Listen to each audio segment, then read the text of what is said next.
राम लक्ष्मण द्वादशी की पौराणिक कथा।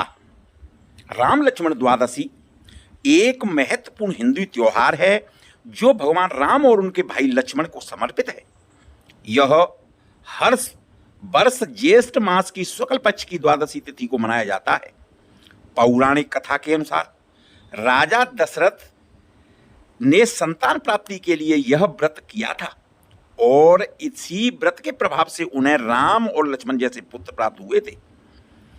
त्रेता युग में राजा दशरथ संतानहीन थे और उन्होंने पुत्र प्राप्ति के लिए पुत्र कामेष्टि यज्ञ किया, लेकिन उनका यज्ञ पूरा नहीं हो पाया। तब उन्होंने राम लक्ष्मण द्वादशी का व्रत करने का निर्णय लिया और राजा दशरथ ने इस व्रत को श्रद्धा और भक्ति से किया और भगवान विष्णु ने राम और लक्ष्मण जैसे रूप में राजा दशरथ के घर जन्म लिया। इस प्रकार राम लक्ष्मण द्वादशी का व्रत संतान प्राप्ति के लिए अत्यंत महत्वपूर्ण माना जाता है। यह व्रत भाई भ्रातृत्व, सौहार्द और रक्षा के प्रतीक के रूप में भी जाना जाता है। यह दिन भगवान राम और लक्ष्मण की पूजा करके उनका आशीर्वाद की कामना करने के लिए भी जाना जाता है। मान्यता है कि इस दिन व्रत करने से भगवान भक्त को मोक्ष की प्राप्ति करने का अवसर देते हैं। इस दिन भक्त व्रत रखते हैं, पूजा अर्चना करते हैं और भगवान राम और लक्ष्मण की पूजा करते हैं। कुछ लोग भगवान कृष्ण की भी उपासना करते हैं, खासकर चंपा के फूलों से, क्योंकि वे उन्हें बहुत प्रिय मानते हैं। राम लक्ष्मण द्वादशी एक महत्वपूर्ण हिंदू त्योहार है जो संतान प्राप्ति, भाई भ्रातृत्व और मोक्ष की कामना करता है। यह त्योहार राजा दशरथ की कथा से जुड़ा हुआ है, जिन्होंने इस व्रत को संतान प्राप्ति के लिए किया था और उन्हें राम और लक्ष्मण जैसे पुत्र प्राप्त किए थे। बोला श्री रामचंद्र की जय, बोला लक्ष्मण जी की जय। इस दिन भगवान विष्णु के अवतार श्री राम और शेषनाग के अवतार श्री लक्ष्मण जी की विधिवत पूजा की जाती है। इसके अलावा इस दिन भगवान गोविंद विठलनाथ जी की भी उपासना करने का विधान है। यह दिन भगवान राम और लक्ष्मण जी की पूजा के लिए समर्पित है। साथ में इस दिन श्री कृष्ण की भी आराधना करने का विधान है। दरअसल पुराणों में भगवान राम और लक्ष्मण दोनों ही भगवान विष्णु का अवतार माना जाता है और लक्ष्मण जी को शेषनाग का अवतार माना जाता है। कहा जाता है कि इस दिन निश्चल मन से पूजा अर्चना करने वाले उपासकों को भगवान विष्णु के आशीर्वाद के साथ पुण्य की प्राप्ति होती है। मान्यताओं के अनुसार त्रेता युग में राजा दशरथ ने पुत्र प्राप्ति के लिए इस व्रत को पूरे विधि विधान से पूर्ण किया था। इस व्रत के फलस्वरूप स्वयं भगवान विष्णु के अवतार राम जी और शेषनाग के अवतार लक्ष्मण जी ने राजा दशरथ के यहाँ पुत्र के रूप में जन्म लिया। तब से भक्तों की अपार आस्था इस व्रत में निहित है। भक्त सुख समृद्धि की कामना करते हुए इस व्रत को पूर्ण करते हैं। राम लक्ष्मण द्वादशी के अवसर पर भगवान गोविंद विठलनाथ जी यानी कि श्री लक्ष्मण जी की उपासना भी की जाती है। भगवान कृष्ण और चंपा के पुष्प अति प्रिय हैं, इसलिए इस विशेष दिन उनके पूजन व श्रृंगार में चंपा के फूलों का प्रयोग किया जाता है। यही कारण है कि राम लक्ष्मण द्वादशी को चंपक द्वादशी भी कहा जाता है। आपको बता दें कि इस शुभ और विशेष दिन चंपा के फूलों के साथ ईश्वर का पूजन श्रृंगार पूरी श्रद्धा और भक्ति के साथ किया जाता है। इस पर्व को चंपक द्वादशी के नाम से भी जाना जाता है। आप इस दिन भगवान विष्णु का आशीर्वाद प्राप्त करने के लिए मंदिर जा सकते हैं। इस दिन सात्विक भोजन ग्रहण करें, मंत्रोच्चारण करें, इसके साथ ही सच्चे मन से भगवान का पूरे दिन स्मरण करें।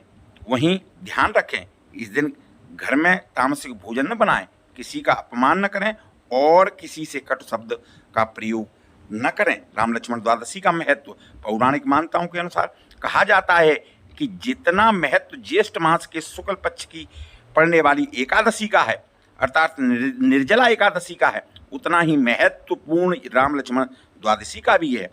यह दिन इसलिए भी विशेष माना जाता है क्योंकि इस दिन भगवान राम और लक्ष्मण और श्री कृष्ण तीनों की ही एक साथ उपासना की जाती है। इस अवसर पर भक्त भगवान विष्णु के अवतार श्री राम, शेषनाग के अवतार श्री लक्ष्मण जी एवं श्री गोविंद विठलनाथ जी की प्रतिमा की विधि विधान से पूजा करते हैं।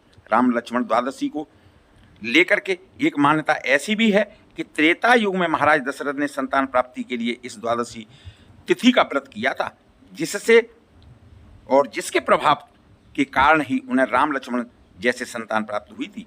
पुराणों में राम लक्ष्मण द्वादशी को अत्यंत महत्वपूर्ण माना जाता है। इस द्वादशी को चंपक द्वादशी के नाम से भी जाना जाता है।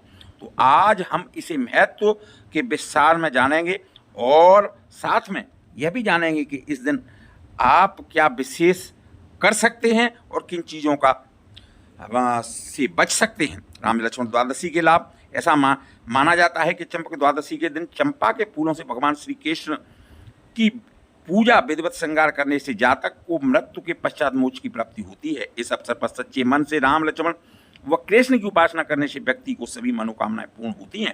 राम लक्ष्मण द्वादशी तिथि पर व्रत रखने और तीनों देवताओं के दर्शन मात्र से ही समस्त पाप नष्ट हो जाते हैं। राम लक्ष्मण द्वादशी की पूजा की विधि। राम लक्ष्मण द्वादशी के दिन प्रातः ब्रह्म मुहूर्त में उठ करके स्नान आदि करें और राम लक्ष्मण व श्री कृष्ण का ध्यान करें। यदि संभव हो सके तो इस दिन उपवास रखने का संकल्प लें। अब किसी मंदिर या घर में पूजा स्थल पर जाकर के भगवान कृष्ण और राम लक्ष्मण की विधिवत पूजा करें। पूजा की थाल में कुमकुम, चंदन, चावल, धूप, दीपक आदि रखें। इसके पश्चात दीपक जलाकर भगवान और चंपा के पुष्प की माला पहनाएं और मस्तक पर चंदन का टीका लगाएं। भोग के रूप में सभी देवी देवों को पंचामृत और फल अर्पित करें और विधि विधान से पूजा करें। बोलो श्री कृष्ण भगवान की जय, बोलो श्री रामचंद्र जी की जय, बोलो लक्ष्मण जी की जय। मान्यता है कि चंपा द्वादशी के दिन भगवान कृष्ण की चंपा के फूलों से पूजा करने से मोक्ष की प्राप्ति होती है। एक बार भगवान श्री कृष्ण ने युधिष्ठिर को चंपा द्वादशी की कथा सुनाई थी। भगवान श्री कृष्ण ने युधिष्ठिर से कहा था कि जो व्यक्ति ज्येष्ठ मास शुक्ल पक्ष की द्वादशी तिथि को हरे राम हरे कृष्ण का जाप करते हुए व्रत करता है, विधि विधान से पूजा करते हैं, उन्हें और उसे 1000 गायों के दान के बराबर फल प्राप्त होता है। उसकी सभी मनोकामनाएं पूर्ण होती हैं और जीवन के बाद उसे विष्णु लोक की प्राप्ति होती है। चंपक द्वादशी का पर्व मुख्य रूप से पुरी उड़ीसा स्थित जगन्नाथ मंदिर में अत्यंत उत्साह और आस्था के साथ मनाया जाता है। लक्ष्मी नारायण, मदन मोहन और रुक्मिणी के साथ स्वागत उत्सव के सम्मान में भगवान जगन्नाथ को उनके बहन और भाई बलदेव और बहन सुभद्रा को बेहद खुशबू वाले चंपा के फूलों से सजाया जाता है। इस महोत्सव की शुरुआत ग्वाली उत्सव से होती है। इस दिन विशेष रिवाजों के तरह सकल धूप एवं भोग मंडल अनुष्ठानों के पूरा होने के बाद देवताओं को नए वस्त्र पहनकर मस्तक पर चंदन का तिलक लगाया जाता है। भगवान को पालकी में रखे रत्न जड़ित सिंहासन पर विराजमान कराया जाता है। उन्हें आज्ञो माला दी जाती है। सेवक पालकी को श्री मंदिर की परिक्रमा करते हुए आगे बढ़ते हैं। इस दिन कुछ भक्त भगवान श्री कृष्ण और भगवान राम की पूजा अर्चना करते हैं, उन्हें पंचामृत से स्नान कराते हैं। इसके बाद चंदन, अक्षत, तुलसी दल और पीला पुष्प चढ़ाया जाता है। चमकीले परिधान पहनाए जाते हैं। भोग में फल और मिठाई चढ़ाई जाती है। मान्यता है कि यह पूजा करके सभी पाप नष्ट हो जाते हैं। यह त्यौहार बड़े हर्ष और उल्लास के साथ में पूरे देश में मनाया जाता है। बोलो श्री रामचंद्र जी की जय, श्री लक्ष्मण जी की जय, बोलो श्री कृष्ण भगवान की जय। प्रभु दर्शन चैनल आध्यात्मिक सनातन धर्म का विश्वासवंत चैनल प्रभु दर्शन चैनल।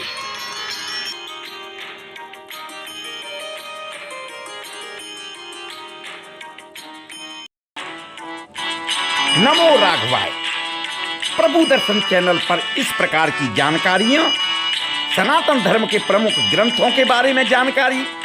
सनातन धर्म के प्रमुख ग्रंथ 2 भागों में विभाजित हैं, श्रुति और स्मृति, जिनमें गीता, रामायण, महाभारत, वेद, वेदों में ऋग्वेद, यजुर्वेद, सामवेद और अथर्ववेद, पुराण, स्मृतियाँ, उपनिषद, आगम शास्त्र, भारतीय दर्शन के 6 अंग, साख्ययोग, न्याय, वैशेषिक, मीमांसा और वेदांत की विस्तृत जानकारी।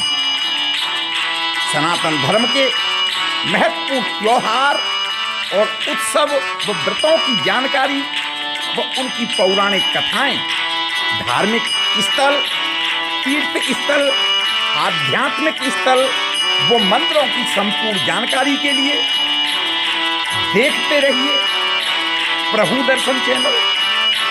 यदि आप पहली बार देख रहे हैं तो आपसे अनुरोध है कि चैनल को लाइक करें, सब्सक्राइब करें, स्वयं श्रवण करें, लोगों को भेजें और सनातन धर्म को आगे बढ़ाने में, सनातन धर्म के प्रचार प्रसार में मेरा भरपूर सहयोग करें। नमो राम।